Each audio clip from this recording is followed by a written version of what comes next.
Hello and welcome back to another video. Today I'm going to be showing how to add user input in Pygame. This is extremely helpful in games to be able to type in your own text for multiple reasons. Alright, so to start we have the usual Python setup, and then we need to set up the colours.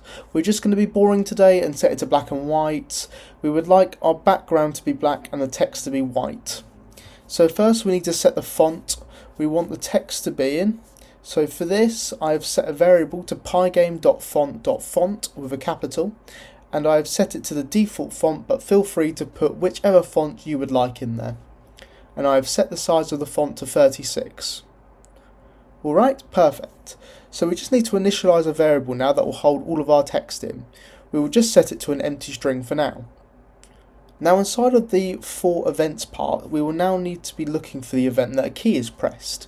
This is event.type equals pygame.keydown. We can then find out if it is a backspace that has been pressed. If so, then it will set the text to everything except the last letter, so acting as a backspace. If it is not, then we have else, and we want to add the key that was pressed to the text.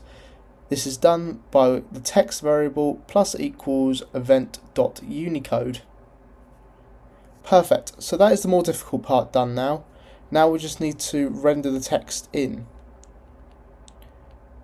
So for this we will set a new variable to font.render, and then in brackets our text variable, true, and then the colour white.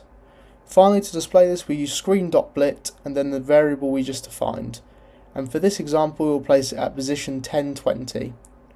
Then we can display it with pygame.display.flip. Then that is it. When we run it, we are greeted with a black screen, but now I can type whatever I would like onto the screen.